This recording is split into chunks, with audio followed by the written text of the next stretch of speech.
All right, let's move on to principal's report. Pam? Yay, we get to talk about the students. You're getting bored, Pam?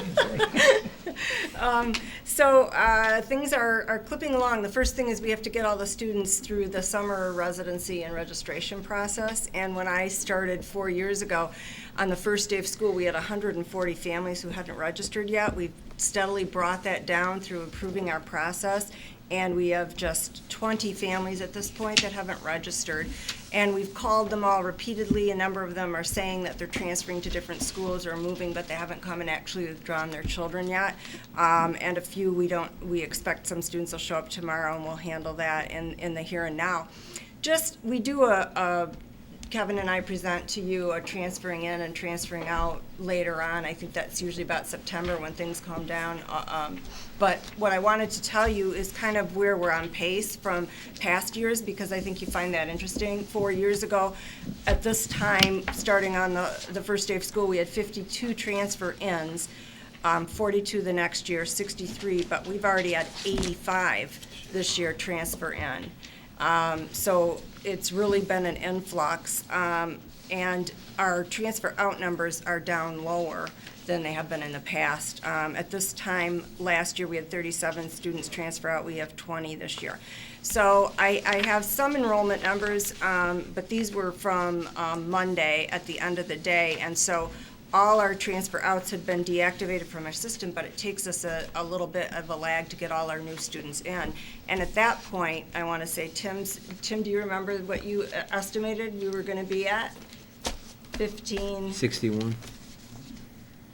1513? 1513 or 1517, the number changed. We're at 1516 at the end of the day on Monday. So I was going to give him some props for being so close. Now we'll see what happens. We're going to see it Got skyrocket. that Powerball going right now. Yeah. So I thought that number was kind of incredible. We had a freshman family welcome night last night, and that was an amazing success that the PTO put on. And they had snacks for everybody. The cafeteria was filled, and we can fit about 500 in there. So I would estimate that's probably what we had. Kudos to the booster for boosters also being at registration and at that event. They're selling spiritware. They cleared their shelves and had to order more, so that's really going to be exciting to help build school spirit, so we're happy about that. And also our music sponsors were there, so we had a great night. All the administration was there. We were able to talk to the parents, and the kids got to go off and have some fun with the SA executive board and some of the student volunteers that were here, and they did some fun things. And I know when they come, your new executive board, they'll want to tell you what they did, so I won't steal their thunder, but they were very creative this year. They also will be welcoming the freshmen in the morning. So tomorrow, for those of you who are watching that haven't caught on, tomorrow is the first day of school. Our freshmen come at 8, and we give them the building along with our upperclassmen that are here to welcome them. And they have their orientation in the morning, and they're done at about 9:45. And during that time, they actually get to go to their lockers, and somebody helps them open them. That's a big source of anxiety for the students, so we're going to get that taken care of, and they were appreciative of that. And then all of the rest of the students come at 10 o'clock to begin our day, so that's exciting. And then on Thursday, Mr. Passerella and I do the assemblies for the freshmen and the sophomores, and on Friday for the juniors and seniors. Those assemblies have really made a big difference. When we were looking at our data, the first year I was here, we had 7 expulsions. Last year we didn't have any. So, yeah, I mean, I really think that our communication with the students and the families has improved, and that students are making really good choices because of the way that we are interacting with them and trying to get them to be thoughtful about what they do, and school being a lot safer. I did give you a character counts brochure. We have some data that we shared in there that if you want to take a look at. One of the things we were really happy with was kids that will learn on the 28th conflict resolution skills. We have had a decrease of 90% in our verbal altercations in the 3 years we've run that program. So we do know that these things are making a difference and making it a safer and a happier place for our students to be. I would like to thank Gary Prokes. If you did notice as you entered, he's put a monitor in the front welcome. If you didn't notice that, but please do when you entered. It's putting up information, so as the students and the families enter, the board meeting was up there, the time school starts, some good reminders for the kids so that they can see it every day when they welcome, and families can visit the school. So fall athletic practices start tomorrow. We had the fall coaches meeting today. We have a really nice event that's coming I want to tell the public about before, and it's open to anyone in the public. Representative Lisa Hernandez is going to be hosting the Attorney General here, doing a cyberbullying presentation in our auditorium for all the communities, anybody who wants to come. It'll be Wednesday, August 28th at 7 p.m. So we were contacted and we're happy to host them and think that's a really good public service that we can do for our families in the area, since this is a really big topic for families and for kids. So What Attorney General's that is it's the Attorney General's office. Sometimes they send a representative. I'm not sure exactly who's going to be there. I haven't heard, but they've definitely committed to coming on Wednesday, August 28th at 7 p.m. And that will be in our auditorium. And so they say it's about an hour presentation, and then they'd have questions and answers afterward. So we're pleased to do that. I want to let the families know that open house has been changed from the original date. It is now on Wednesday, September 11th. So we gave everyone at registration kind of a summary of some of the highlights of the year. It's by no stretch of the imagination everything that goes on here. And I put one on by your computers today, so if you want to join us or at anything, when some of the events are. This is on our website, and I really want to encourage people to go to the website for updates, so if there's ever a change or a conflict or something happens, and we post the new date and we put it up there. And then, of course, we always send e-blasts to parents, so as it gets closer to open house, we'll remind them, but that's an important one we wanted people to know about. So I'm excited to have, it was nice to see staff today, and we can't wait to have the building totally alive tomorrow. So. Any questions for Pam? Pam, last couple meetings when we were talking about pay to play, my concern was those individuals who are not participating, and I'm not just limiting to sports, but also to other activities. Are you doing anything this year differently to monitor that and to try to get them early on, get those individuals early on participating at least something? Yes, we actually did a survey we conducted 2 surveys during registration, so every family took the survey.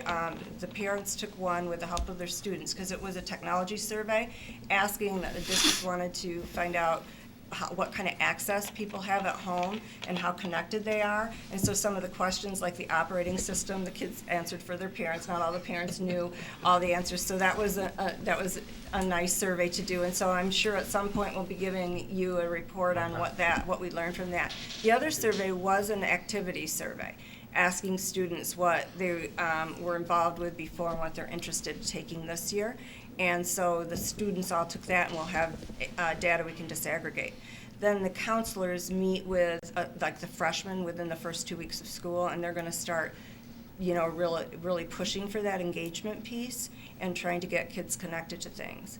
So, those are the kinds of ways that we're trying to show kids expose them to what's out there. We also are going to do activity fairs in the cafeteria, where a few activities will be presented each day, and then they have tables in the front. They have baby videos playing, pictures up of what they do, and they go around and talk to kids in the cafeteria about what they're trying to get them excited about their activity and when they meet, and invite them to the meetings.